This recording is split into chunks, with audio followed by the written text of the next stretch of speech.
খলিফা হারুন রশিদের নাম শুনেছেন আপনারা? হ্যাঁ, ওনার দরবারে একটা পাগল আসতো, আসলে পাগল না, ইতিহাসে তাকে পাগল বলে, বাহলুল পাগল। জোরে বলেন কি পাগল? কখনো হাসে কখনো কান্দে, মানে পাগলের স্থায়িত্ব কিছু না। পাগলকে আপনারা দেখবেন ওর চালচলন আমাদের কাছ থেকে আলাদা। তো রাজ দরবারের মধ্যে ঢোকার কারণে উজির নাজির মন্ত্রী যারা তারা বিরক্ত হলো। খলিফা হারুনকে বললেন, যাবো না, এই পাগল তো রাজ দরবারের সৌন্দর্য নষ্ট করে দিল, আপনি পাগলকে রাজ দরবার থেকে বের করে দেন। খলিফা হারুন চিন্তায় পড়ে গেলেন যে পাগলকে কোনো জিনিস জোর করে করানো যাবে না, ঠিক কিনা বলেন? পাগলকে যদি ধাক্কা মারেন পাগলকে যাবে না, বসবে বসবে। খলিফা হারুন চিন্তা করলেন, এই বাহলুলের সঙ্গে আমার বইয়ের একটা সম্পর্ক আছে। আপনারা কি করবেন? নাউজুবিল্লাহ না সুবহানাল্লাহ? কার সম্পর্ক? যে পাগলকে উজির নাজিরা বের করে দিতে বলতেছে দরবার থেকে, ওই পাগলের সঙ্গে খলিফা হারুনের বইয়ের সম্পর্ক। কার সম্পর্ক? বইয়ের। আচ্ছা, কোন পাগলের সঙ্গে পুরুষ মানুষের সঙ্গে বইয়ের সম্পর্ক হলে সুবহানাল্লাহ না নাউজুবিল্লাহ? আপনার চিন্তা করে বলেন, সুবহানাল্লাহ না নাউজুবিল্লাহ? সুবহানাল্লাহ।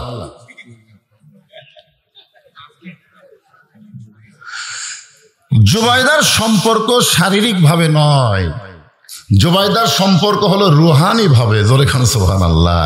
এবার সুবহানাল্লাহ কইতে কোন আপত্তি আছে? একটা হলো রুহানি সম্পর্ক, আর একটা হলো জিসমানি। জিসমানি মানে শরীর। আল্লাহ ওয়ালাদের সঙ্গে মানুষের সম্পর্ক হয়, এটা কি শারীরিক না রুহানি? হ্যাঁ, রুহানি সম্পর্ক। খলিফা হারুন দেখলেন পাগলকে জোর করা যাবে না। তিনি পাগলকে সুন্দর করে কাছে ডেকে বললেন, ভাই, আমি আপনার মাধ্যমে একটা কাজ করাতে চাই, আমি আপনার মাধ্যমে একটা কাজ করাবো, আপনি কি করে দিবেন? বাহলুল পাগল বলতেছে, যাবো না, আমি একটা পাগল মানুষ, এই পাগলকে দিয়ে আপনি কি কাজ করবেন? খলিফা হারুন বললেন, কাজটা হলো আমার একটা লাঠি। আমার একটা কি? এই লাঠিটা তোমারে দিলাম, তোমার চাইতে বোকা মানুষ যদি খুঁজে পাও এই লাঠিটা তারে দিয়ে দিও। বাহলুল পাগলের হাতে লাঠি দিলেন। বাহলুল পাগল হাসতে হাসতে দরবার থেকে বের হয়ে গেল। খলিফা হারুন বললেন, উজির নাজির মন্ত্রীরা, আর কোনোদিন বাহলুল পাগলকে তোমরা দরবারে পাবা না, কারণ এর চাইতে বোকা মানুষ খুঁজে পাবে না, লাঠি দেওয়ার কামও শেষ হবে না। আসলেই তাই, কয়েক বছর বাহলুল পাগল আর খলিফা হারুনের রাজ দরবারে আসেনি।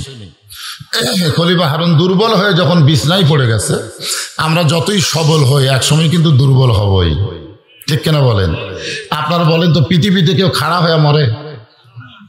যত মানুষে মরে গেছে পড়ে মরিছে, শুয়া মরিছে, বিছনায় মারা গেছে। জোরে কোন কথা, ঠিক কিনা? হ্যাঁ। এমন সময় বাহলুল পাগল লাঠি নিয়ে হাজির। খলিফা হারুন অসুস্থ অবস্থায় মুসকে মুসকে হাসার বলে, বাহলুল, এখন পর্যন্ত বোকা মানুষ খুঁজে পাও নাই, এত বছর পরেও লাঠি তোমার হাতে দেখতে পাই। বাহলুল পাগল বলে, যাবো না, আজকে মনে হয় পাওয়া যাবে। খলিফা হারুন বলে, পাগল, তুমি আসলেই পাগল, আজকে ঘরের মধ্যে আমি আর তুমি দুইজন, আজকে বোকা মানুষ কোথায় পাবা? বাহলুল পাগল বলে, যাবো না, আপনি যেই জায়গায় শুয়ে আছেন জায়গার নাম কি? বলে, জায়গার নাম হলো বাগদাদ। আপনাকে যদি 10 দিনের জন্য মক্কা মদিনার সফরে যেতে বলা হয়, আপনি বলেন তো বাগদাদ থেকে মক্কা মদিনার সফরে কেমনে যাবেন? খলিফা হারুন বলে, বাগদাদ হলো আমার চীনা, আর মক্কা মদিনা হলো আমার অচীনা। চীনা শহর থেকে অচীনা শহরে যদি যাই তাহলে মাল সামানা জোগাড় করে রওনা দেওয়া লাগবে ভাই। এই চীনা শহর থেকে অচীনা শহরে গেলে মাল সামানা জোগাড় করি রওনা দেওয়া লাগবে। বাহলুল পাগল বলে, যাবো না। এই দুনিয়ার একটা শহর থেকে আর একটা শহরে 10 দিনের জন্য যদি আপনি মাল সামানা জোগাড় করে রওনা দেন, এখনই যদি আপনার মৃত্যু হয়, তাহলে আখিরাতের ওই বিশাল সফরের জগতে আপনি কতটুকু মাল সামানা জোগাড় করেছেন? খলিফা হারুন ছোট বাচ্চার মতন কান্না শুরু করে দিয়ে বলে, বাহলুল, ওই জগতের জন্য তেমন কোনো মাল সামানা জোগাড় করি নাই। বাহরুল পাগল বলে, তাহলে আপনার লাঠি আপনি নেন। এই দুনিয়াতে আসার পরে মৃত্যু তার সামনে আছে এটা জানার পরেও যারা আখিরাতের সম্বল জোগাড় করে না, কবরের পাতেও জোগাড় করে না, তারা হলো দুনিয়ার সব চাইতে বড় বোকা। এই যুবকেরা ঠিক কইল না। ওরা মনে করতেছে আমরা তো এখন মরতেছি না। কি মনে করতেছেন আপনার? বলেন তো, মরার চিন্তা দাদা বেশি করে না লাঠি বেশি করে? কেন করে? আমাদের যাদের এইরকম আকীদা যে বুড়া হলে মানুষ মরবে, জুয়ানে মরবে না, এটা কি ইমানি আকীদা না কুফরি আকীদা?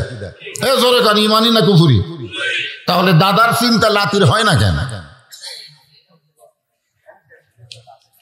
ইমানি আকীদা হলো যে কোনো সময় আমাদের কি হবে? মৃত্যু। এটাই ইমান। আজকে গোরস্থানের উদ্যোগে মাহফিল, যারা মরে গেছে তারা কিন্তু চাবে প্রত্যেক দিন এরকম একটা করে মাহফিল হোক। জোরে কোন কথা ঠিক কিনা? কারণ আজকে এখানে আলেম ওলামা আসার কারণে, কোরআন হাদিসের আলোচনা হওয়ার কারণে অন্তত যতক্ষণ মাহফিল চলবে ততক্ষণ তাদের কবরের উপরে আল্লাহ রহমতের বাতাস হবে। জোরে কোন সুবহানাল্লাহ। এখানে নাম দিয়েছেন ইসালে সব মাহফিল। ইসালে সব মানে কি? তাদের জন্য সওয়াব আমরা কিছু বক্সায় দিব। এজন্য তারা খুশি না বেজার? খুশি। আর আমরা যারা জীবিত আছি তাদের খবর কি? হ্যাঁ, এজন্য যে কথাগুলো বলি একটু মনোযোগ দিয়ে শুনবেন। যে কোনো সময় যাওয়া লাগবে, আমরা বোকা হয়ে যাব না, আমরা চালাক হয়ে যাব। রাজি আছেন তো?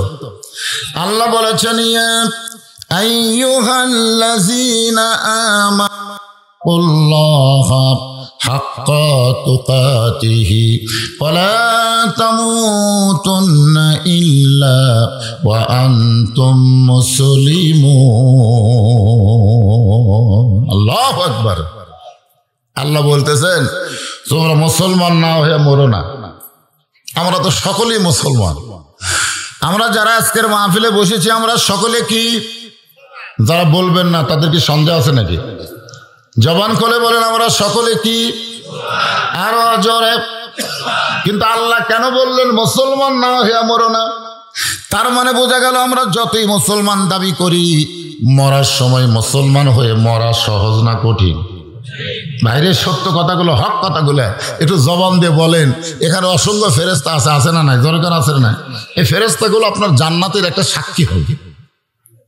হ্যাঁ, তা এর জন্য একটু দেন তো। ইমাম মালিক রহমতুল্লাহ, হাদিসের কথা কি আপনাদের মনে আছে না ভুলে গেছেন? যে হাদিসটা দিয়ে আওয়াজ শুরু করলাম, ইমাম মালিক রহমতুল্লাহ হাদিসের ব্যাখ্যায় বলেছেন, আল্লাহ যখন হাকিম হইয়া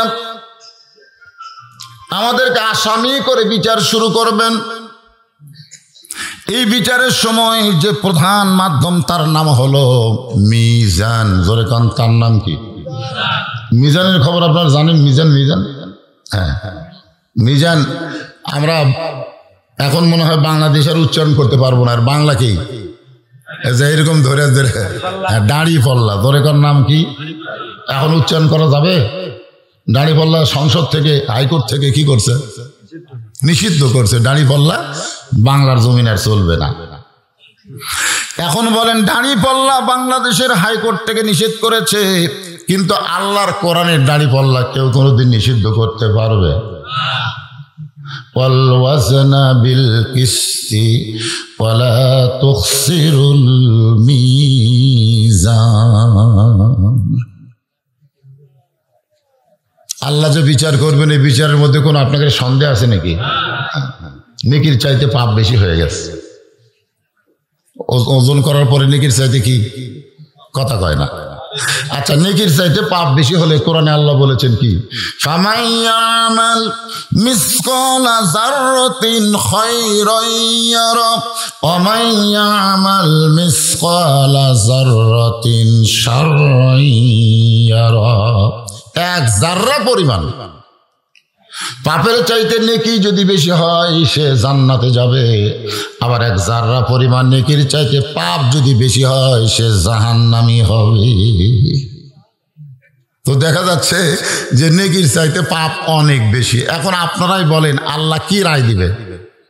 কথা কয় না। আল্লাহ জাহান্নামের রায় দিলেই জাহান্নামীরা জাহান্নামের দিকে যাবেন। আল্লাহ বলেছেন ওয়াসিকাল্লাযীনা কাফারু ইলা জাহান্নামা যুমারা। নেকির চাইতে পাপ বেশি হওয়ার কারণে তাদেরকে জাহান্নামের ফেরেশতা ধাক্কানো শুরু করবে। কি করবে? যাওয়ার সাবে জাহান্নাম যাওয়ার সাবে ধাক্কায়া ধাক্কায়া জাহান্নামে নিয়ে যাবে। আবার আল্লাহ বললেন ওয়াসিকাল্লাযীনা তাকাউ রাব্বাহুম ইলাল জান্নাতি যুমারা। জান্নাতীদেরকেও জান্নাতের ফেরেশতা ধাক্কায়া ধাক্কায়া জান্নাতে নিয়ে যাবে। আপনারা বলেন কি আল্লাহ এখানে ভুল কইছে? না না না, একটু চিন্তা করে দেখেন তো, জাহান্নামে যাওয়ার চাবে না দেখে কি, কিন্তু জান্নাত কি যাওয়ার চাবে না? জোরে কোন জান্নাতে যাওয়ার চাবে না? এরপরেও ফেরেশতারা ধাক্কায় ধাক্কায় জান্নাতে নিয়ে যাবে। সাহাবীরা জিজ্ঞাসা করলেন এ রাসূলুল্লাহ, জান্নাতের খবর শুনলে তো আমরা খুশি মনে দৌড় দিব, এখানে ধাক্কার কি দরকার? আল্লাহ রাসূল বললেন প্রত্যেকটা জান্নাতি বান্দাদেরকে জান্নাতে বরণ করার জন্যে আল্লাহ ৭০,০০০ দরজা নির্মাণ করবে। সুবহানাল্লাহ। কত হাজার? মূল জান্নাতে যাওয়ার আগে ৭০,০০০ জান্নাত প্রবেশ করার দরজা। যেরকম প্রধানমন্ত্রী যদি নাটোর আসে, আপনি কি করেন? নাটোর খালি একটা গেট বানায় ওই সিরাজগঞ্জ রোড থেকে বনপাড়া হয়ে এদিকে বগুড়া দিয়ে গেট বানাবে, অথচ প্রধানমন্ত্রী রাস্তা দিয়ে আসবেই না, কারণ প্রধানমন্ত্রী জানে ভাঙ্গা রাস্তা গেলে মাজা থাকবি না। জোরে কোন কথা ঠিক না? আসলে প্রত্যেকটা গেটে লেখা আছে প্রধানমন্ত্রীর আগমন শুভেচ্ছা, প্রধানমন্ত্রী ঠেকা। বগুড়া থেকে প্রধানমন্ত্রী যদি যত দামি জিবে বা যত দামি কারে চল মাইকে চলে যদি নাটোর আসবার চায়, মাজা থাকবি, অথচ গেট বানাতো। স্যার প্রধানমন্ত্রী কি গেট দিয়ে আসবে না ওপর দিয়ে আসবে? তারপরে এত গেট নির্মাণ করার খবর যখন প্রধানমন্ত্রীর কাছে যাবে, প্রধানমন্ত্রী গেটের নিচ দিয়ে না আসলেও তার মনটা বড় খুশিতে বাগবাগ হয়ে যাবে, আমাকে ভালোবাসার কারণে গেট বানাইছে। জনগণ যেমন প্রধানমন্ত্রীকে ভালোবেসে শত শত গেট বানায়, আমার আল্লাহ জান্নাতি বান্দা বান্দিদের ভালোবেসে ৭০,০০০ দরজা বানাবে। আরে খুশি হয়ে সুবহানাল্লাহ কোন? তো এখন প্রথম দরজা যে বুঝছেন, জান্নাতের মনে করবে এটাই দরজা, এটাই জান্নাত। জান্নাতের মনে করবে এটাই জান্নাত, লেটাস করে বসে যাবে। ফেরেশতারা বলতেছে ওঠেন, না না না জান্নাত পাইছি, কিসের ওটা ওটা ওটি। ফেরেশতা বলতেছে আপনি কি পাগল হলেন? এটা জান্নাত না তো, এটা কেবল প্রথম গেট। আপনাকে জান্নাতে সাদর সম্ভাষণ জানার জন্য প্রথম গেট বানাইছে। ওঠেন, উঠপার চাবে না, জোর করে তুলবে। আর এক গেটে এসে যেই বসবে, তখন ফেরেশতাকে আল্লাহ বড় বিপদে পড়লাম, এভাবে যদি প্রত্যেক দরজায় একবার করে বসে ৭০,০০০ বার বসবে, এরকম জান্নাতে কেমনে নিয়ে যাবো? আল্লাহ কয় যখনই বসবার চাবে তখনই মারবা ধাক্কা, ধাক্কায় ধাক্কায় জান্নাতের দরজায় নিয়ে যাবে। সুবহানাল্লাহ বলেন। জান্নাতের দরজায় যাওয়ার সঙ্গে সঙ্গে আল্লাহ বলবেন সালামুন আলাইকুম তিবতুম ফাদখুলুহা খালিদিন। আমার পক্ষ থেকে তোমাদেরকে সালাম। সুবহানাল্লাহ কর না কেন? কে সালাম দিবে? আল্লাহ। আল্লাহ আমাকে সালাম দিবে। সুবহানাল্লাহ কর না? জান্নাতের দরজা খুলে দিবে আর বলবে ফাদখুলুহা খালিদিন, একবার প্রবেশ করো আর কোনোদিন বের হওয়া লাগবে না। আল্লাহ এই কথা বলার পেছনে কারণ হলো আমাদের মধ্যে কিছু টিড়া জান্নাতে আছে না নাই? টিড়া জান্নাতি বলছেন না? জান্নাতের দরজা যে বলবে আল্লাহ আমরা জানি এর আগে আমাদের বাবা আদমকেও আপনি জান্নাতে ঢুকেছিলেন, ঢুকে আবার জান্নাত থেকে বের করে দিয়েছেন, আমাদেরকেও জান্নাতে ঢুকে আবার বের করবেন নাকি? এই জন্য আল্লাহ বলতেছেন ফাদখুলুহা খালিদিন, একবার ঢুকলে তোমাদেরকে আর বের হওয়া লাগবে না। সুবহানাল্লাহ। বান্দার বলবে তাহলে আমাদের বাবা আদমকে আমাদের মা হাওয়াকে জান্নাতে রাখার পরে কেন বার করে দিলেন?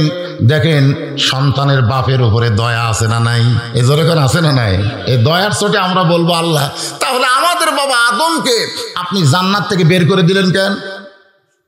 আল্লাহ বলবেন তোমাদের বাবা আদম জান্নাতে প্রবেশ করেছিল ইবাদত ছাড়া, কোনো ইবাদত করে নাই, ইবাদত ছাড়া জান্নাতে প্রবেশ করলো। আমি আল্লাহ তাকে জান্নাতে একটা ইবাদত দিলাম, সেই ইবাদত হলো ওয়ালা তাকরাবা হাযিহিশ শাজারা ফাতাকুনা মিনাজ জালিমিন। ইবাদত মানে হলো আল্লাহর হুকুম। যেরকম ইবাদত মানে কি? তোমাকে তো আমি 5 ওয়াক্ত নামাজ দিছি, এতে ফজরের নামাজ কেটে জাতা কথা নাকি? ইমাম গাজ্জালি বলেছেন শীতের রাত্রে ওযু করে ফজরের নামাজ পড়া বদর যুদ্ধের শামিল। যেরকম সুবহানাল্লাহ। এটা কি জাতা কথা মনে করছেন? এই শীতের রাত্রে ঠান্ডা পানি দিয়ে ওযু করে ফজর নামাজ পড়বি কে পড়বে? এক পাগলা ছাড়া।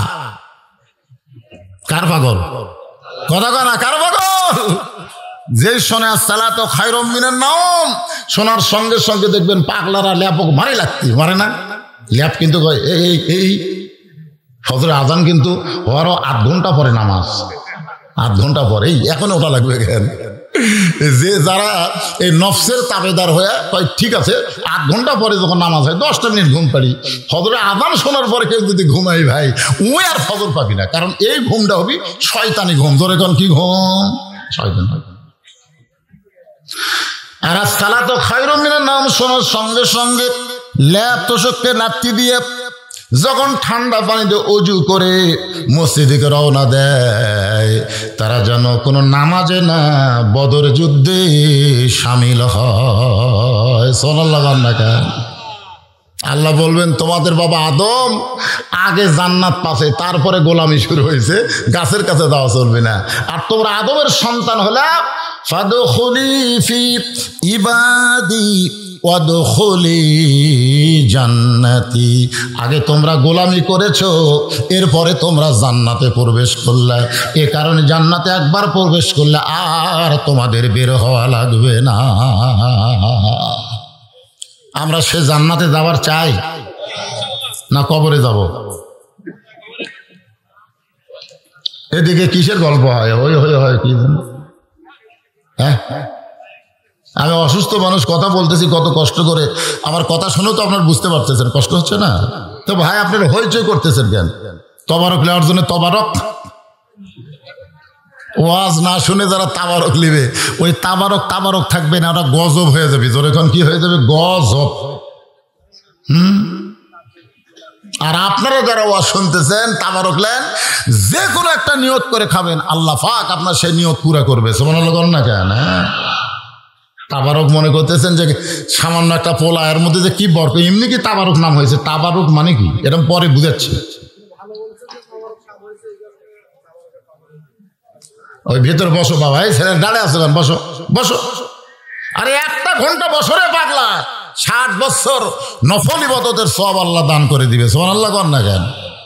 এটা আপনাদের জান্নাত পাওয়ার সাক্ষী, কারণ তারাই জান্নাতের বাগানে প্রবেশ করে আল্লাহ যাদেরকে জান্নাতের জন্য কবুল করে। সুবহানাল্লাহ না কেন? আপনি কি মনে করছেন জান্নাত পাওয়া খুবই কঠিন? ওয়াজটা শোনেন। জাহান্নামের ফেরেশতারা ধাক্কায় ধাক্কায় যখন জাহান্নামের দিকে নিয়ে যাচ্ছে, এমন সময় মানজাল্লাযী ইয়াশফা ইনদাহু ইল্লা বিইজনিহি। আয়াতুল কুরসি আপনারা পড়েন, আয়াতুল কুরসি পড়েন। 5 ওয়াক্তের ইমাম যখন সালাম ফিরাবে, আমার কথাটা শোনেন, ইমাম যখন সালাম ফিরাবে, সালাম ফিরানোর সঙ্গে সঙ্গে প্রথম বলবেন আল্লাহু আকবার। প্রথম কি বলবেন? আল্লাহু আকবার। তারপরে বলবেন আস্তাগফিরুল্লাহ। তারপরে আয়াতুল কুরসি পড়বেন। 5 ওয়াক্ত নামাজের পরে 5 বার যারা আয়াতুল কুরসি পড়বে আল্লাহ তাআলা তাদেরকে 5টা পুরস্কার দিবে। 1 নম্বর পুরস্কার হলো মৃত্যুর সময় তাদের কোনো কষ্ট হবে না। 2 নম্বর পুরস্কার হলো মৃত্যুর সময় তাদের জবানে ঈমানের কলেমা উচ্চারণ হবে। 3 নম্বর পুরস্কার হলো তাদের কবরে কোনো আযাব আল্লাহ দিবে না। 4 নম্বর পুরস্কার হলো তারা হাসরের ময়দানে বিনা হিসাব, কোনো হিসাব ছাড়াই। 5 নম্বর পুরস্কার হলো বিজলি আকারে পুলসিরাত পাড়ি দিয়া 8টা জান্নাতের দরজা আল্লাহ তার জন্য খুলে দিবে। তাহলে আয়াতুল কুরসির দাম আছে না নাই? আচ্ছা, এটা কখন পড়া লাগবে? কথা কয় না। নামাজের পর। তাই বলে নামাজ বাদ দেয় আপনি যদি দৈনিক 50 বার আয়াতুল কুরসি পড়েন কিছুই হবে না। এখানে বোঝা গেল নামাজ আগে, তারপরে কি আয়াতুল কুরসি নামাজের সাথে। তো সে আয়াতুল কুরসির মধ্যে আছে মানজাল্লাযী ইয়াশফা। মানজাল্লাযী ইয়াশফার ব্যাখ্যা আছে। আপনারা বলেন তো হাসরের ময়দানে আপনাকে কারা সুপারিশ করবে? কারা? আছেন আমার মুক্তার, আছেন আমার ব্যারিস্টার, বলতেছে না? আছেন আমার মুক্তার, আছেন আমার ব্যারিস্টার, শেষ বিচারের হাইকোর্টেতে তিনি আমায় করবেন পার। মুক্তার হলো আল্লাহওয়ালারা। মুক্তার কারা? আর ব্যারিস্টার হলো মুহাম্মাদুর রাসূলুল্লাহ সাল্লাল্লাহু আলাইহি। আচ্ছা, মুক্তার বুঝতেছেন না? আগে উকিল, তারপরে ব্যারিস্টার। আগে কি কথা কয় না দুনিয়াতে ছোট কোনো আসামি, ছোট আসামি ওই কি ব্যারিস্টার ধরে? কথা কয় ব্যারিস্টার ধরে। ওই আগে তো উকিল ছিল না, আগে ছিল মুক্তার। আগে কি ছিল? যারা মুরব্বী আছে তারা বুঝতে পারবেন। আগে কি ছিল? মুক্তার। এই মুরব্বীরা কথা কন না কেন? আগে কি ছিল? উকিল নামা ছিল না। এই গজলটা যখন লিখছে তখন উকিল ছিল না, তখন মুক্তার আর ব্যারিস্টার। তাহলে আল্লাহওয়ালারা, মনে করেন হক্কানি পীর আউলিয়া, এরা হচ্ছে মুক্তার। এরা কি? আর ব্যারিস্টার কে? ভুলে গেছেন? মুহাম্মাদুর রাসূলুল্লাহ সাল্লাল্লাহু আলাইহি ওয়াসাল্লাম। আল্লাহ কোরআনে বলেছেন, ইয়া আইয়ুহান নাসু তাকু রাব্বাকুম ওয়াখশাউ ইয়াওমান লা ইয়াজজি ওয়ালিদুন আন ওয়ালাদিহি ওয়ালা মাওলুদুন হুয়া জাযিন আন ওয়ালিদিহি শাইয়া। মানুষরে, সেই দিনকে তোমরা ভয় করো যেদিন পিতা পুত্রকে চিনবে না, পুত্র তার মাকে চিনবে না, বাবাকে চিনবে না। তোমরা সেই দিনকে ভয় করো। আপনারা বলেন তো সেই দিনের নাম কি? জোরে কান, সেই দিনের নাম কি? সেই দিন হলো হাসরের ময়দান। সেই দিনকে তোমরা ভয় করো যেদিন কেউ কাউকে চিনবে না, বাবা তার সন্তানকে চিনবে না, সন্তান তার মা বাবাকে চিনবে না। এ কথা কি আমার না আল্লাহর? জোরে কান, কার? আল্লাহর কথা। ওই সময় আমাদের নবী সুবহানাল্লাহ খান, আমাদের নবী কোথা থেকে দৌড়ে এসে ওই গুনাহগার উম্মতের সামনে দাঁড়িয়ে যাবেন। গুনাহগার উম্মতের সামনে এভাবে আমার দিকে তাকান, এভাবে দুইটা হাত বাড়িয়ে দাঁড়িয়ে যাবেন। জাহান্নামের ফেরেশতা বলবে, কে গো আপনি? কে? এই গুনাহগারের সামনে আপনি দাঁড়ালেন। নেকির চাইতে পাপ বেশি হওয়ার কারণে আল্লাহ জাহান্নামের রায় দিয়েছে। এখন আপনি সামনে দাঁড়ায় কোনো লাভ নাই। নবী শুধু ওই গুনাহগার উম্মতের দিকে তাকায় থাকবেন, ফেরেশতাদের কথায় কোনো কর্ণপাত করবে না। সুবহানাল্লাহ। নবী যদি আমাদের মতো গুনাহগার উম্মতের সামনে এভাবে হাত বাড়ায় দাঁড়ায়, মনে করে হাসরের ময়দানে, তাহলে কি ফেরেশতারা নবী ঠেলা দিয়া, এরকম ধাক্কা দিয়ে গুনাহগার উম্মতকে জান্নাতে জাহান্নামে নিয়ে যেতে পারবে? আপনাকে কি মনে হয় পারবে? সঙ্গে সঙ্গে আল্লাহ ডাক দেবেন, জিবরাইল যাও যাও, আমার নবীকে শুধু তুমি চিনো। দুনিয়ার কোনো ফেরেশতা নবীকে চিনে না। সমস্ত ফেরেশতা জানে একজন বিশ্ব নবী আছে, কিন্তু চিনে জানে। আমাদের নবী যে বিশ্ব নবীর, ফেরেশতারা জানে কিন্তু চিনে না। আমরা যে বিশ্ব নবী, আমরা কি জানি না চিনি? খালি জানলে হবে? চিনবার গেলে কি করা লাগবে কোন? তো আল্লাহ কোরআনে বললেন, লাকাদ কানা লাকুম ফি রাসূলিল্লাহি উসওয়াতুন হাসানাহ। যদি তোমরা নবীকে চিনতে চাও তাহলে নবীর সুন্নাত আদর্শকে তোমরা গ্রহণ করে নাও। যখন নবীর সুন্নাত আদর্শকে গ্রহণ করবেন তখন নবীকে চেনা হয়ে যাবে। কোন একদিন হায়াতের জিন্দেগিতে রাত্রে স্বপ্নে সোনা নবীজির সঙ্গে আপনাদের দেখা হবে। আর দেখা যদি হয়, চেনা হলো না? কোন চেনা হলো না? যখন কবরে 3 নম্বর প্রশ্ন করবে, মান হাজার রাসূল আমার নাবিউকা, তোমার নবীকে, এই ব্যক্তিকে, তখন আপনি বলবেন, এই মুনকির নাকি? কি করছ? আমি তো জীবিত অবস্থায় দেখছি রে। সুবহানাল্লাহ। তখন নবী বলবে, মুনকির নাকির, কাকে নবী সম্পর্কে প্রশ্ন করতেছো? আমি এসেছি তাকে জান্নাতে নিতে। জোরে কর না সুবহানাল্লাহ। গুনাহগার উম্মতের দিকে নবী তাকায় আছে। ফেরেশতা জিবরাইল এসে বলতেছে, আসসালামু আলাইকা ইয়া রাসূলুল্লাহ। নবী সালামের উত্তর দিবে না। ফেরেশতা জিবরাইল আবার সালাম দিবেন, আসসালামু আলাইকা ইয়া রাসূলুল্লাহ। নবী সালামের উত্তর দিবে না। ফেরেশতা জিবরাইল তৃতীয়বার সালাম দিয়ে বলবেন, ওগো নবী, আমি আপনাকে পরপর 3 বার সালাম দিলাম, কিন্তু আপনি সালামের উত্তর দেন না। আপনি কি জানেন আপনার এই গুনাহগার উম্মতের নেকি আর পাপ ওজন করা হয়েছে? নেকির চাইতে পাপ বেশি হওয়ার কারণে আল্লাহ জাহান্নামের রায় দিয়েছে। আপনি সামনে দাঁড়ায় কি করবেন? সঙ্গে সঙ্গে জিবরাইল বলে, রে জিবরাইল, তুমি শুধু আমারে সালাম দাও, কিন্তু সালাম দেওয়ার নিয়ম তোমার জানা নাই। ফেরেশতা জিবরাইল বলল, ইয়া রাসূলুল্লাহ, 24,000 বার আপনাকে সালাম দিয়েছি, আপনি কোনোদিন সালামের ভুল ধরলেন না। আজকে আপনার গুনাহগার উম্মতের সামনে কি ভুল হইল? আল্লাহ নবী বলতেছে, সালামের 1 বচন হলো কা, 2 বচন হলো কুমা, 3 বচন হলো কুম। তুমি আমার আসসালামু আলাইকা বললা, কিন্তু আমার গুনাহগার উম্মতকে কেন বাদ দিলা? জিবরাইল বলে, হুজুর, এরে সালাম দিয়ে কোনো লাভ নাই, কারণ নেকির চাইতে পাপ বেশি হওয়ার কারণে আল্লাহ জাহান্নামের রায় দিয়েছে, তাকে সালাম দিয়ে কি হবে?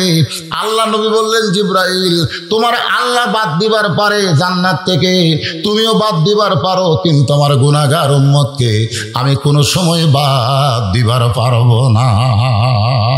সুবহানাল্লাহ, জোরে কর। হ্যাঁ, তো ফেরেশতা জিবরাইল বলতেছে, হুজুর, তাহলে আপনি কি করবেন?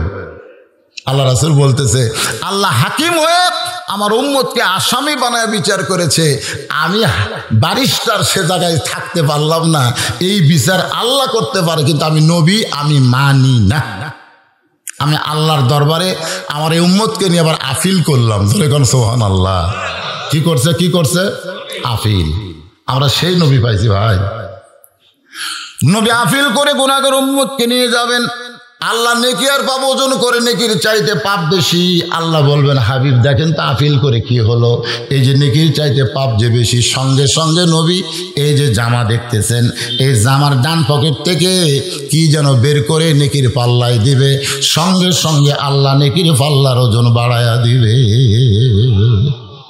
আল্লাহ বলে, হাবিব আপনি কি দিলেন? নবী কয়, আপনি সবই জানেন, আমি কি দিলাম আপনি জানেন না?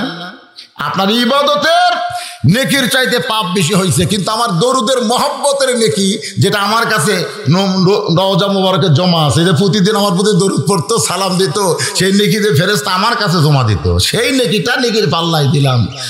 আল্লাহ বলে, হাবিব, আমার যদি ইবাদতের একটা নেকিও না থাকতো, আর আপনার মহব্বতের দরুদের নেকি যদি থাকে, সেই নেকির উসিলায় আপনার উম্মতকে, আমার বান্দাকে আমি জান্নাত দিয়ে দিলাম। জোরে কর না সুবহানাল্লাহ।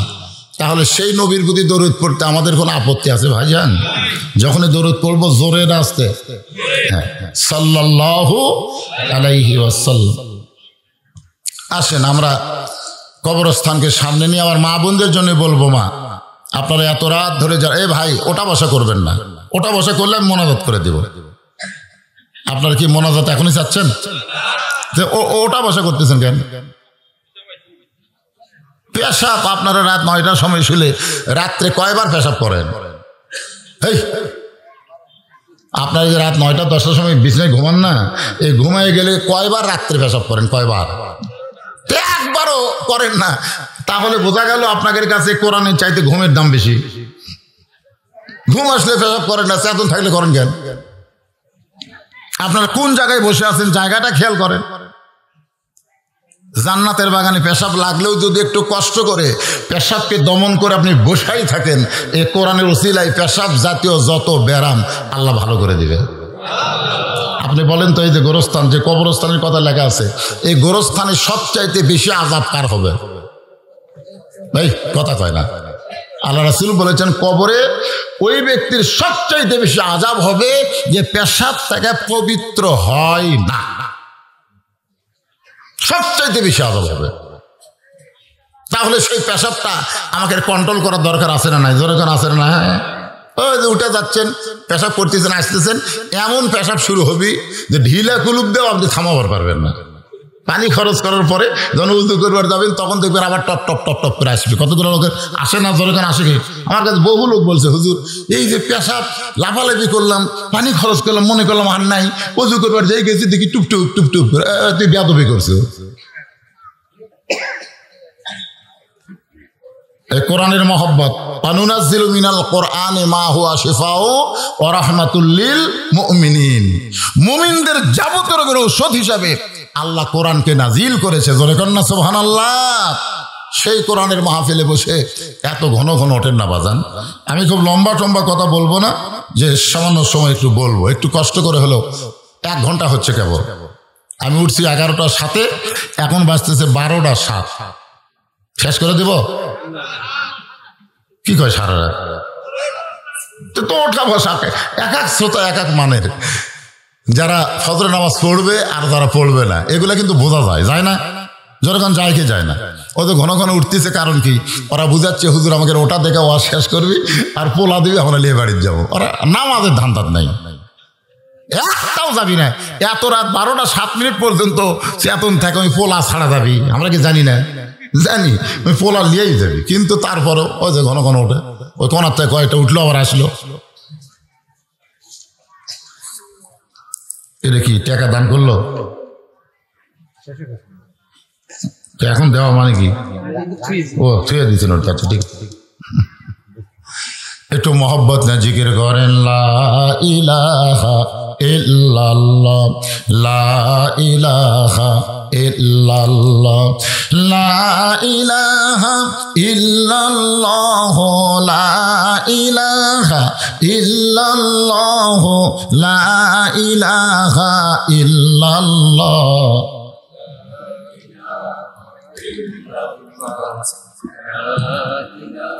লা ইলাহা ইল্লাল্লাহু মুহাম্মাদুর রাসূলুল্লাহ সাল্লাল্লাহু।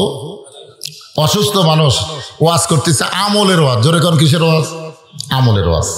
এখন যে ওয়াজটা করব আমার মা বোনদের জন্য বলতেছি। মা, মেয়েদের আমল বেশি না কম? এই কথা কন, মেয়েদের আমল বেশি না কম? খুবই কম, মাত্র 4টা আমল। ইমানের পরে মেয়েদের আমল কয়টা?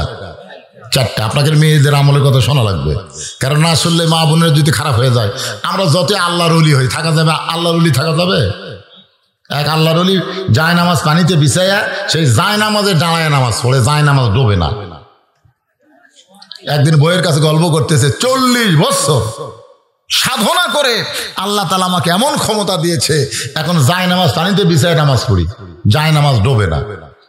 বউ মুসকি মুসকি হাসে। স্বামী বলে, হাসিস কেন? বলে, এটা আমার বাম হাতের কামায়।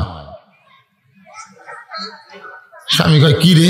40 বছর সাধনা করে যেটা আমি পাইলাম, তোর বাম হাতের কামায় কেমনে? বলে, আগামীকাল পড়বেন, আগামীকাল পড়বেন। বউ সকালবেলা পেশাব পায়খানা করছে, ঢিলা কুলুপ ব্যবহার করেনি, খালি পানি খরচ করছে। ঢিলা কুলুপ ব্যবহার না করে খালি পানি খরচ করে ওই হাত দিয়ে এসে উটির খামির বানায় রুটি ভেজা দিছে। পীর সাহেব হুজুর আল্লাহর ওলি রুটি খাসে, দোয়া দরুদ একটাও বাদ দেয়নি। আল্লাহ বারিক লানা বিমরা যাক্তানা বিসমিল্লাহ বারকাত দিলে সবই করছে। খাওয়ার শেষে লাখ আলহামদুলিল্লাহ শুকুর, সবই ঠিক আছে।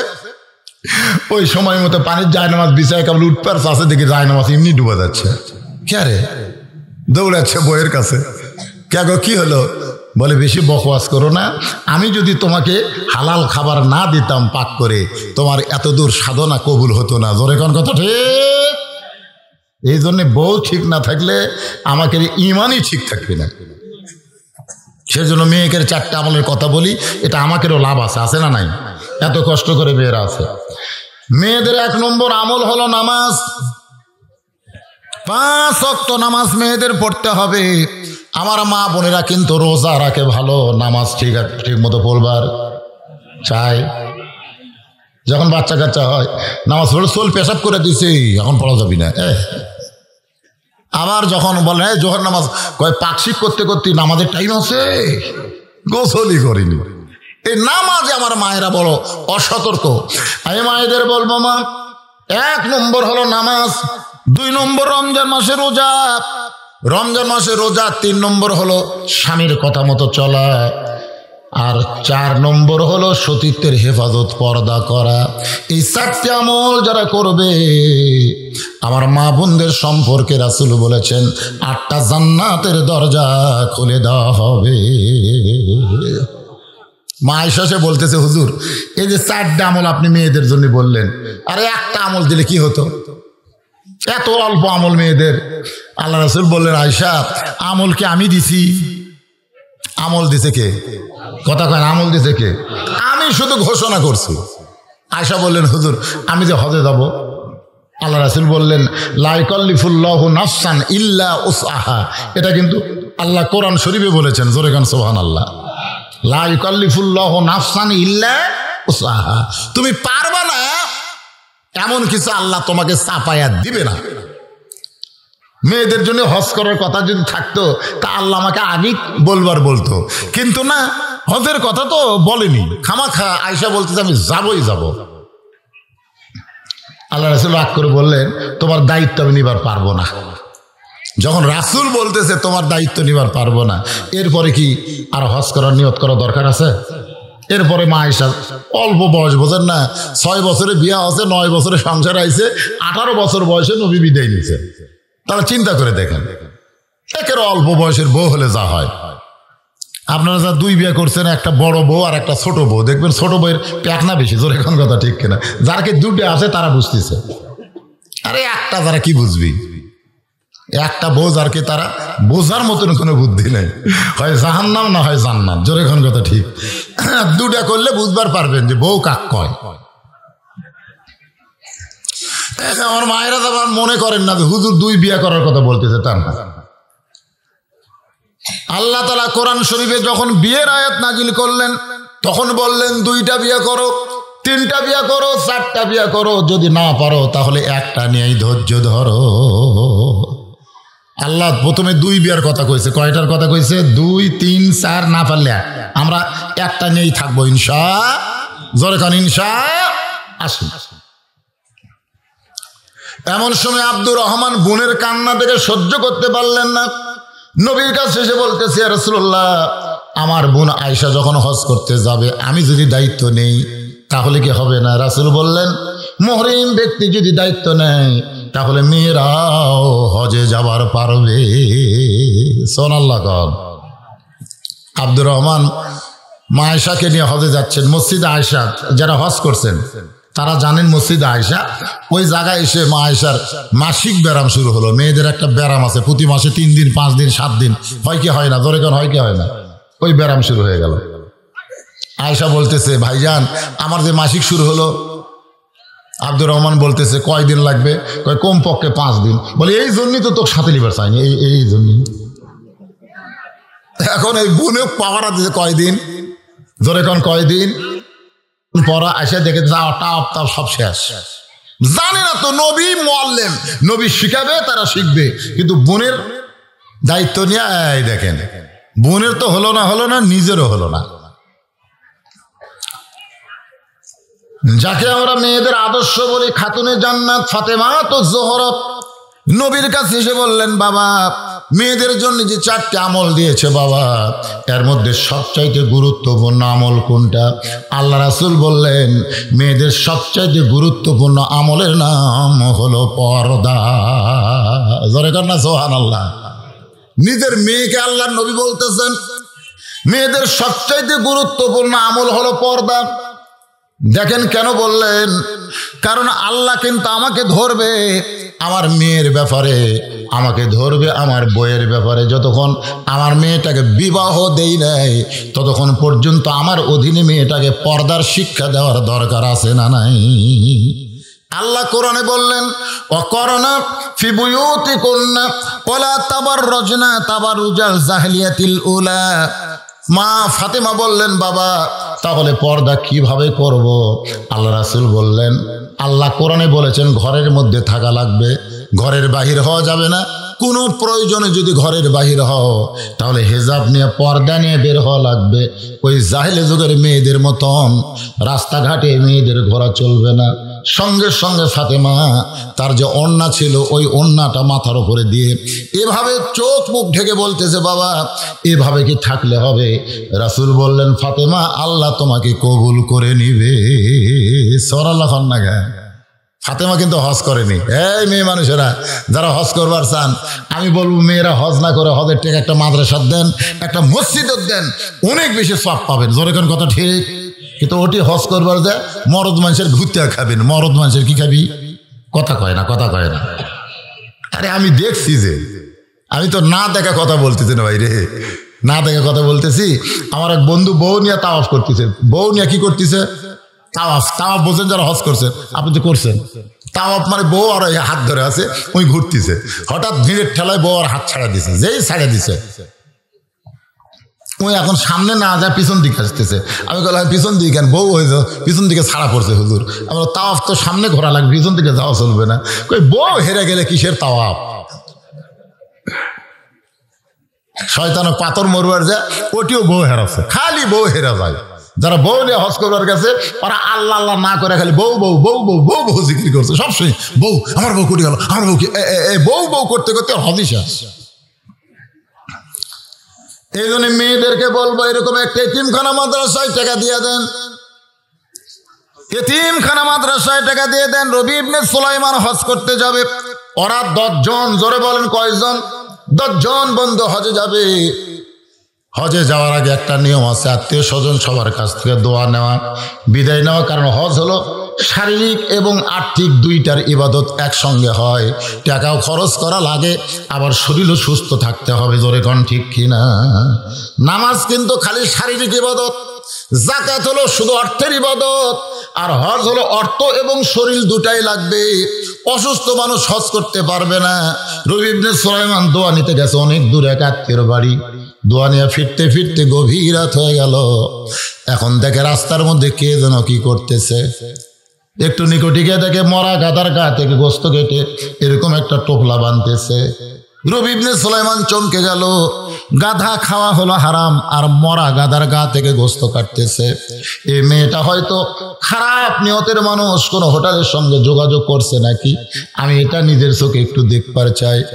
মরা গাধার গোস্ত টোপলা করে মেয়েটা যখন রওনা দেয়, রবি ইবনে সুলাইমান পিছনে পিছনে রাস্তা নিয়েছে।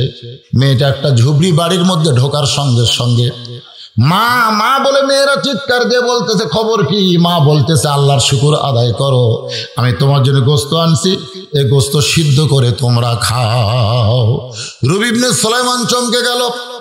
গাধা খাওয়া হারাম আর মরা গাধার গোস্ত। মা তার মেয়েদেরকে বলতেছে সিদ্ধ করে আল্লাহর শুকর আদায় করে খাও। তিনি লোকমা দিয়ে বললেন, মা আমি নিজের চোখে দেখলাম তুমি মরা গাধার গোস্ত কেটে নিয়ে টোপলা করে আসলে। মা বলতেছে, তুমি দেখছো ঠিকই, চলে যাও। আজকে আমার বাড়িতে 2-3 দিন হলে কোনো খাবার নাই। আমার স্বামী ইসলামের যুদ্ধে শহীদ হয়ে দুনিয়া থেকে চলে গেছে।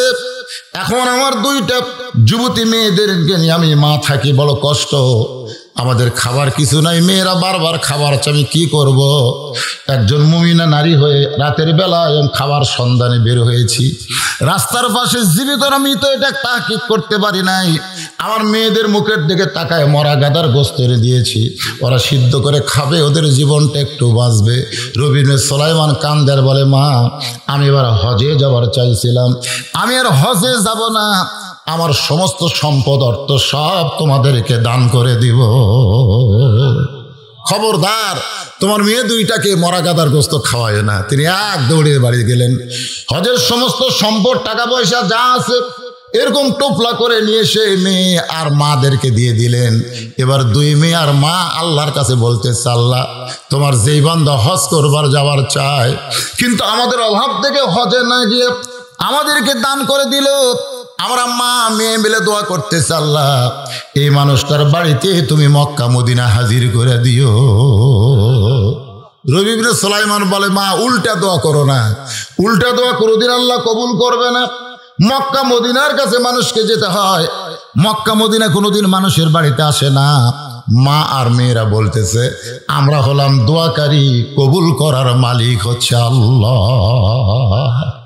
আপনি আমাদের যে অভাব মোচন করে দিচ্ছেন, যে দান করছেন, এই দানের চোট পাইয়া খুশি হইয়া আমরা দোয়া করে দিছি, এখন কবুল করার মালিককে করতেও পারে নাও পারে।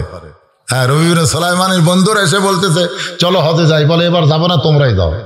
আর হজ করে রবি ইবনে সুলাইমানের বাড়ির দরজায় 9 বন্ধু একসঙ্গে হাজির। একজনের মাথায় একটা টোপলা, বিশাল একটা টোপলা নিয়ে রবি ইবনে সুলাইমানের দরজায় হুঙ্কার মারছে, রে শয়তান। রবি ইবনে সুলাইমান দরজা খোল। দরজা খুলতি রবি ইবনে সুলাইমান সালাম দে, বলে ভাই আমি তোমাদের কাছে যাব, রাসূল বলেছেন কোনো ব্যক্তি হজ করে যখন এলাকায় আসবে ওর চেহারার দিকে মহব্বতের নজর দাও। ও কাবা মদিনা দেখে যে সওয়াব করছে, তুমি ওর চেহারা দেখলে সেই সওয়াব আল্লাহ তোমাকে দান করে দিবে। তোমরা 9 বন্ধুর কাছে আমি যাব, তোমরা আমার দরজাত কেন? যার মাথার টোপলা আছে টোপলা মুখের আগে ফেলে দিয়ে বলতে এই শয়তান, এই হজে যাওয়ার আগে তোর কাছে আসলাম, তুই বললি হজে এবার যাবো না, সামনে যাবো। হ্যাঁ, এই কথা বলে আমরা 9 জন হজে গেলাম। তো যখন ছাপা মারা ছাই করতেছিলি তখন এই টোপলাতে আমার হাতে দিলি, আমি তোর টোপলা নিলাম, তুই ছাপা মারা ছাই করে কাবা ঘর তাওয়াফ করলি, আমরা তোর সঙ্গে কাবা তাওয়াফ করলাম, তোকে টোপলা দিবার চাইতি কোথায় যেন হারিয়ে গেলি। আমরা খুঁজতে খুঁজতে মদিনা এসে দেখি তুই রাসূলের রওজা জিয়ারত করতেছিস, তোর টোপলা তোকে দিবার চাই দেখে তুই কোথায় হারিয়ে গেলি। মিথ্যাবাদী, হজে যাওয়ার আগে বললি যাব না, আবার হজে যে টোপলা টানাই নিলি, রে মিথ্যাবাদী, তোর সঙ্গে আমাদের কোনো সম্পর্ক থাকবে না। রবি ইবনে সুলাইমান কান্দে বলে, মাবুদ এই 9টা হজে আমাকে মিথ্যাবাদী বলতেছে, শয়তান বলতেছে, আল্লাহ কি খবর? কানতে কানতে টোপলার ওপর বেহুশ হয়ে যখন পড়ে যায়, ওই অবস্থায় দেখে আল্লাহর নবী তার সামনে হাজির হয়ে গেছে। রবি ইবনে সুলাইমান বলে, ইয়া রাসূলুল্লাহ, হুজুর আমার 9টা বন্ধু নতুন হাজির, আমাকে শয়তান মিথ্যাবাদী বলতেছে, আমি তো হজেই যাই নাই, টোপলা কেমনে দিলাম, সাফা মারা ছাই কেমনে করলাম, তাওয়াফ কেমনে করলাম, আপনার রওজা জিয়ারত কেমনে করলাম। আল্লাহ নবী বলে, রে রবি ইবনে সুলাইমান, তোমার 9টা বন্ধু মিথ্যা কথা বলে নাই। আল্লাহ ওই অসহায় এতিমদের দান করার কারণে, অসহায় এবং এতিমদের দান করার কারণে আল্লাহ তোমার প্রতি এত খুশি হয়েছে, আল্লাহ তোমার চেহারায় একটা ফেরেশতাকে তোমার চেহারায় রবি ইবনে সুলাইমান বানায়া তোমার নামে আল্লাহ হজ করে নিয়েছে। তোমার বন্ধুরা বারবার তাকিয়ে দেখেছে। রবি ইবনে সুলাইমান বলে, ঠিক আছে আপনার কথা সত্য, কারণ রাসূল যা বলে মিথ্যা বলে না, কিন্তু হুজুর এই যে টোপলা ফেলে দিয়ে গেল, এটা কিসের টোপলা? এই টোপলা সম্পর্কে আমি জানতে চাই। সঙ্গে সঙ্গে নবী কোরআন থেকে একটা আয়াত করলেন, ওমা তুনফিকু মিন শাইইন ফি সাবিলিল্লাহি ওয়াফা ইলাইকুম ওয়া আনতুম লা তুজলামুন।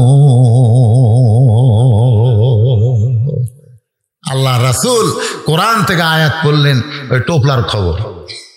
টোপলাটা আসলে কি? উনি যে অনাথ এতিমদেরকে দান করেছে তার 10 গুণ আল্লাহ তাআলা আবার তাকে দুনিয়াতেই পৌঁছায় দিছে। জোরে করে সুবহানাল্লাহ। এখান থেকে আপনারা কি বুঝলেন? দান করলে কমে না বাড়ে? আজকে এখনো পর্যন্ত যারা দান করেননি, এরকম কোনো লোক যদি থাকেন যে প্রধান বক্তা অসুস্থ মানুষ, তার হাতে আমরা দিব, যেরকম এখানে কিছু স্লিপ এসে গেছে, আপনাদের মধ্যে এমন কেউ আছে ভাই যে একটা 1000 টাকা দিবেন, আপনি আগামীকাল না পেলেও এক সপ্তাহের মধ্যে 10,000 টাকা বরকত আপনি কি পেয়ে যাবেন। হয়তো আপনি মনে করতেছেন টাকা না ফেলে আল্লাহ তাআলা আপনার সামনে একটা বিশাল বিপদ আছে। সদকা তো তারুদ্দুল বালা, দান সদকা করলে আল্লাহ বালা মুসিবতকে দূর করে দেয়। এরকম কোন 10 জন আল্লাহর বান্দা এখানে আছেন যে একটা করে 1000 টাকা নগদ দিবেন এই মাদ্রাসায়, নবীর এতিম মাদ্রাসায়? কোন আল্লাহর বান্দা পারবেন একটা 1000 টাকা নগদ আল্লাহর রাস্তে দিবেন? আল্লাহর রাস্তে উঠে চলে যাওয়ার দরকার নেই, তবারক নিয়ে যাবেন। এই সময় ওটা মানে কি? আপনার কি মাদ্রাসার শত্রু? এই কটাকা মাদ্রাসার শত্রু? এর টাকা চাইলে যারা ওঠে বুঝবেন এরা মাদ্রাসার দুশ্মন, এরা কোনো সময় চায় না মাদ্রাসা থাক। তুমি উঠে যাও কিন্তু বসে থাকো, তুমি না দাও, তোমার টাকা ছাড়া মাদ্রাসা চলবে না। সবার টাকা আল্লাহ নেয় না, দিবার চাইলেও নেয় না, বুঝলেন না? এই জন্য মাস মোরা দেখ 100 টাকা আগে দিছে, আর পরে 900 টাকা দিছে, কিডনির পাথর হয়েছে, দোয়া আছে। আরে মুরাদ খুব গরিব মানুষ, আরে আগে 100 টাকা দিছে, এখন আবার 900 টাকা দান করেছে, তার কিডনিতে পাথর হয়ে গেছে। সাদকাতু তারুদ্দুল বালা, দান সাদকা করলে আল্লাহ বালা মুসিবত দূর করে দেয়, রাসূল বলেছেন। আমরা মুরাদের জন্য দোয়া করি, আল্লাহ এই দানের কারণে তাকে শাফায়ে কুল্লিয়া দান করুক। সকলে বলে আমিন, জোরে কান আল্লাহুম্মা আমিন। বাবা তো মারা গেছে তাই না? এই তোর বাবার নাম কি ছিল? আব্দুল সাত্তার। এই মাদ্রাসার আপনাদের মাদ্রাসার সুপার ছিল, দুনিয়া থেকে চির বিদায় নিয়ে গোরস্থানের কবরে চলে গেছে। তার সন্তান হাতের মধ্যে 2টা 1000 টাকা দিয়ে বলে, হুজুর দোয়া করেন, আল্লাহ দোয়া করি গভীর রাতে তার বাবার কবরকে জান্নাতের টুকরা কবুল করুক। জোরে কোন আমি। আল্লাহ তাকে জান্নাতের উচ্চ মাকাম দান করুক। জোরে বলে আল্লাহুম্মা আমিন। পরিবারের সকলের প্রতি আল্লাহ খাস রহমত নাজিল করুন। সকলে বলে আল্লাহুম্মা আমিন। ভাইজান কেউ থাকলে দেন, থাকলে দেন। হ্যাঁ, যারা দান করবেন একটু বলেন। যদি নগদ না পারেন বাকি লেখা দেন, কাগজ কলম নিয়ে বসে। হরদমান নাজমুল হোসেন 500 টাকা দান করছে। আল্লাহ তার দানকে কবুল করেন। আল্লাহ নেক নিয়ত নেক আশা পরাক। আল্লাহুম্মা আমিন। আমার মা বোনদের কাছে যাবেন, মা বোনেরাও যদি দান করে, আমি আপনাদের কাছে ভাইজান, আমি আপনাদের কাছে এই গোরস্থানে আপনাদের বাপ মা দাদা দাদি নাই, এই কথা কোন আছে না নাই? আচ্ছা, আপনারা কি এই মহিষবাড়ির লোক না বাহির থেকে সবাচ্ছেন? এই মহিষবাড়ি, এই মাহফিলের, এই মাদ্রাসার, এই আশেপাশের লোক কারা একটা হাত তোলে তো দেখি। সব বাইরের লোক না ভিতরের লোক? দেখি তো, মাশাআল্লাহ। হাত নামান। বাহিরের যারা তারা একটু হাত তোলে তো দেখি। বাহিরের তো বাইরের লোকই বেশি, মানে আপনাদের হাতের তুলনায় ওরকম দেখাই যাচ্ছে না। এটা কে দিল? বিশিষ্ট ব্যবসায়ী। কত? 5,000। কি নাম আপনার? মোহাম্মদ মঙ্গল চাঁদ, বিশিষ্ট ব্যবসায়ী, 5,000 টাকা। ধরে বলেন মারহাবা। সবাই বলেন একটু মারহাবা। আচ্ছা, এই যে ভাইরা উঠতেছেন, আপনারা চিন্তা করে দেখেন তো, আপনাকে ওটা কি ঠিক হচ্ছে? আচ্ছা, মানুষকে দান করতেছে না? এই দান করতেছে কি করতেছে না? তা আপনারা উঠতেন কেন? আপনারা যে মারহাবা কর, আমিন কর, আল্লাহ তাআলা আপনাকে দান কর তৌফিক না দিলে সওয়াব তো পাবেন। ভাইরে 5,000 টাকা, নাম শুধু মঙ্গল। হ্যাঁ, 5,000 টাকা দান করেছে। আল্লাহ তার দানকে কবুল করুক। সকলে বলে আমিন। রওশন সরকার মারা গেছে, তার ছেলে 1,000 টাকা দান করেছে। আল্লাহ তার বাবার কবর জান্নাতের টুকরা বানায় দেন। আল্লাহর একজন বান্দা 500 টাকা দান করছে, আল্লাহ কবুল করেন। আল্লাহুম্মা আমিন। কিছু দান করে দিল, আল্লাহ কবুল করেন। আর একজন আল্লাহর বান্দা 500 টাকা দান করছে, আল্লাহ দানকে কবুল করেন। আল্লাহুম্মা আমিন। আর একজন 600 টাকা দান করছে, আল্লাহ যে নিয়তে দান করছে নেক নিয়ত নেক আশা আল্লাহ কবুল করেন। আল্লাহর একজন 500 টাকা দান করছে, আল্লাহ দান কবুল করেন। আল্লাহুম্মা আমিন। আর একজন 500 টাকা দান করছে, আল্লাহ কবুল করেন। আল্লাহ তোমার একজন যুবক বান্দা 100 টাকা দান করলো যে নিয়তে। মহিলাদের মধ্যে থেকে এগুলো কি আছে, কত হিসাব করেননি? হ্যাঁ, আগে আমি নিয়ে এটাই প্রথম। এই এতগুলো মেয়ে মিলে কয় টাকা?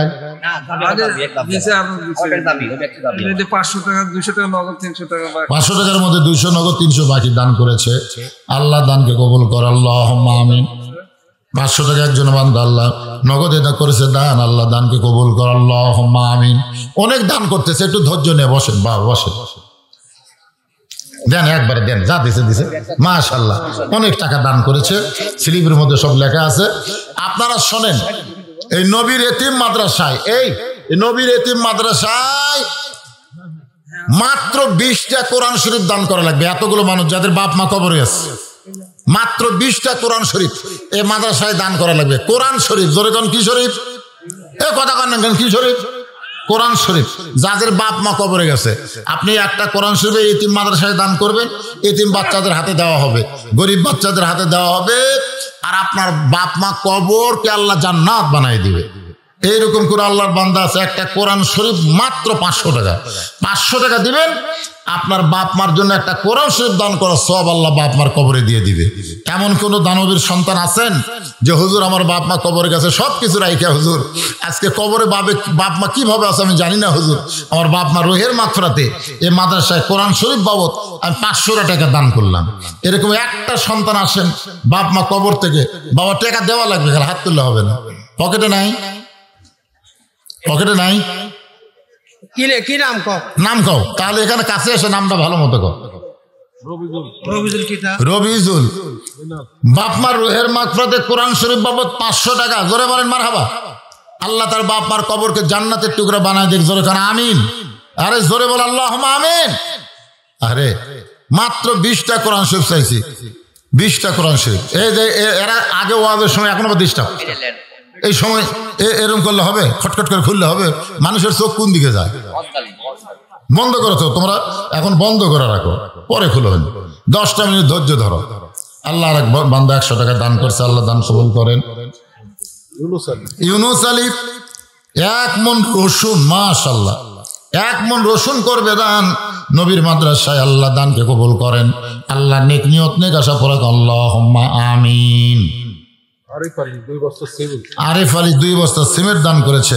মাদ্রাসা সিমেন্ট লাগবে, 2 বস্তা সিমেন্ট দান করেছে। আল্লাহ দানকে কবুল করে, আল্লাহুম্মা আমিন।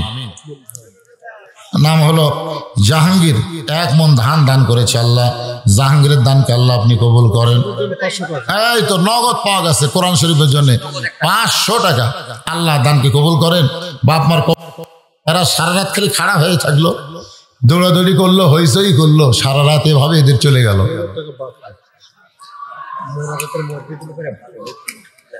দেদার আলী 2000 টাকা বাকিতে দান করেছে। আল্লাহ তার দানকে কবুল করে, আল্লাহ। আচ্ছা, মাদ্রাসার সভাপতি, সেক্রেটারি, কেশিয়ার সবাই দিছে, সবাই দিছে। মাশাআল্লাহ, আপনারা দিছেন? মাশাআল্লাহ। আমাদের বেটার অসুখ ছিল তো, তাই 50 টাকা দিতে চাইছিলাম, ওই সাথে 50 টাকা দিয়ে দিলাম, যেটা দোয়া করে সুস্থ। আল্লাহ এখন সুস্থ, আল্লাহ সুস্থ করে। আল্লাহ, বাপ মারা গেছে, বাবার কবর আল্লাহ জান্নাতের টুকরা বানান। সকলে হাত তুলে আল্লাহুম্মা আমিন। আল্লাহুম্মা আনতাস সালাম ওয়া মিনকাস সালাম, তাবারাকতা ইয়া যাল জালালি ওয়াল ইকরাম। আয় আল্লাহ তাআলা, গভীর রাত পর্যন্ত তোমার পাগল বান্দা বান্দিরা আরামের বাড়ি, আরামের ঘুমকে বাদ দিয়া কোরআন হাদিসের মহব্বত, কোরআন হাদিসের মহব্বত কলিজার মধ্যে নিয়া এই জান্নাতের বাগানে বসে বসে কোরআন হাদিসের আলোচনা শোনার শেষে আমি গুনাহগারের সঙ্গে রহমতের দরজায় ফকির হয়ে দোকানা হাত তুলেছি। মেহেরবানি করে আজকের মাহফিল আমাদের সকলের হেদায়েতের জন্য, নাজাতের জন্য, জান্নাতের জন্য আল্লাহ কবুল করে। এই মাহফিলের শুরু থেকে শেষ পর্যন্ত যত আলোচনা হয়েছে, দোয়া দরুদ কোরআন তেলাওয়াত হয়েছে, আল্লাহ এর মধ্যে ত্রুটি হলে, ভুল হলে মাফ করে দিও, এর জাহাদিয়া মঞ্জুর করো। সোনার মদিনায় নবী পাকের রওজা মুবারকে আল্লাহ কবুল করে নিও। তামাম আম্বিয়ায়ে কেরাম, আসহাবে কেরাম, তাবিঈন কেরাম, তাবা তাবিঈন কেরাম, তামাম পৃথিবীর মাটির নিচে যত মুমিন মুমিনা শুয়ে আছে, আল্লাহ সকলের আরওয়াহ পরে হাদিয়া কবুল করো। মাবুদ, আমরা যারা হাত তুলেছি, আমাদের জনম দুঃখনী মা যাদের কবরে চলে গেছে, ছোট্ট একটা শব্দ হলো মা। এই মা নামের মধ্যে যে কি মধু, যাদের মা নাই তারাই বুঝতেছে। এই দরদের মা যাদের কবরে গেছে, আল্লাহ মেহেরবানি করে মায়ের কবরকে জান্নাতের টুকরা কবুল করে নাও। বাবার বাড়ি ঘর সবই আছে, আমি সহ আমরা যারা বাবা হারা ইতিম হয়ে হাত তুলেছি, আল্লাহ মেহেরবানি করে বাবার কবরকে জান্নাতের টুকরা কবুল করো। আমাদের দাদা দাদি, নানা নানি, আত্মীয় স্বজন, শ্বশুর শাশুড়ি যাদের কবরে চলে গেছে, আল্লাহ মেহেরবানি করে কবরবাসীদের মাফ করে দাও। আল্লাহ, এই পৃথিবীতে আমরা দাদা দাদি, তার বাপ পর্যন্ত দোয়া করতে পারি, কিন্তু এরপরেও তো অনেক মানুষ আমাদের আপনজন কবরে চলে গেছে, যাদের জন্য দোয়া করবার কেউ নাই দুনিয়ায়। আমরা তাদের পক্ষ নিয়ে দোয়া করি, আল্লাহ তাদের কবরকেও জান্নাতের টুকরা কবুল করে নাও। আল্লাহ, এ মাদ্রাসাকে কবুল করো। এ গোরস্থানের পাশে মাদ্রাসা, এ গোরস্থানের যত মুর্দা শুয়ে আছে, আল্লাহ সকলের কবরকে জান্নাতের টুকরা কবুল করে নাও। আল্লাহ, মাদ্রাসার মহব্বতে নগদে বাকিতে আজকে যারা দান করেছে, আল্লাহ ও মাবুদ সকলের দানগুলোকে জান্নাতের বিনিময় হিসাবে কবুল করে নাও। আল্লাহ, এই মাদ্রাসার ম্যানেজিং কমিটির সভাপতি, মাদ্রাসার সহসভাপতি, মাদ্রাসার সেক্রেটারি, মাদ্রাসার কেশিয়ার, আল্লাহ মাদ্রাসার দাতা সদস্য, মাদ্রাসার মহতামে ওস্তাদ তালবে ইলম, আল্লাহ সকলকে তুমি কবুল করো। আল্লাহ, আজকের মাহফিলের সম্মানিত সভাপতিকে আল্লাহ তুমি কবুল করো। আজকের মাহফিলের প্রধান অতিথি, বিশেষ অতিথিদের আল্লাহ তুমি কবুল করো।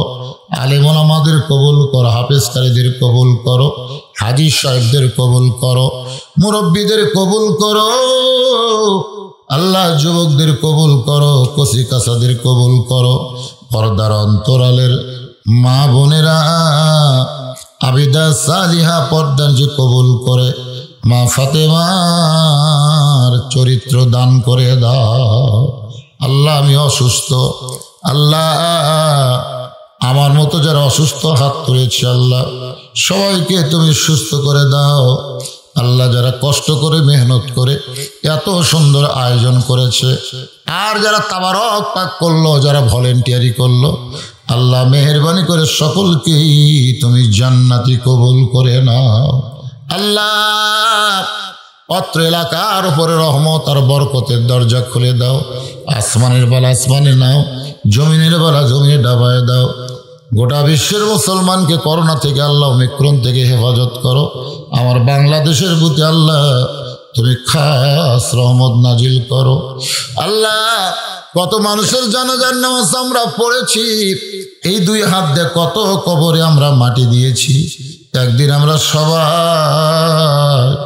সবাই মরে যাব, একদিন মসজিদের খাটনি আমাদের বাড়ির আঙ্গিনায় চলে আসবে, বড়ই পাতার গরম পানিতে গোসল করায় দিবে, রঙিন কাপড় খসায় সাদা কাপড়ের কাপড় পরাইয়া চকলেটের মতো মোড়ায় ফেলবে। মরি যখন যাব আল্লাহ, যেদিন মৃত্যু হবে দিনটা যেন জুমার দিন হয়, মাসটা যেন রমজান মাস হয়। ইমানের সাথে ইজ্জতের সাথে এই দুনিয়া থেকে বিদায় নেওয়ার সময় আমাদের জবানে জারি করে দিও লা ইলাহা ইল্লাল্লাহু মুহাম্মাদুর রাসূলুল্লাহ সাল্লাল্লাহু আলাইহি ওয়াসাল্লাম। আসসালামু আলাইকুম ওয়া রাহমাতুল্লাহি ওয়া বারাকাতুহু।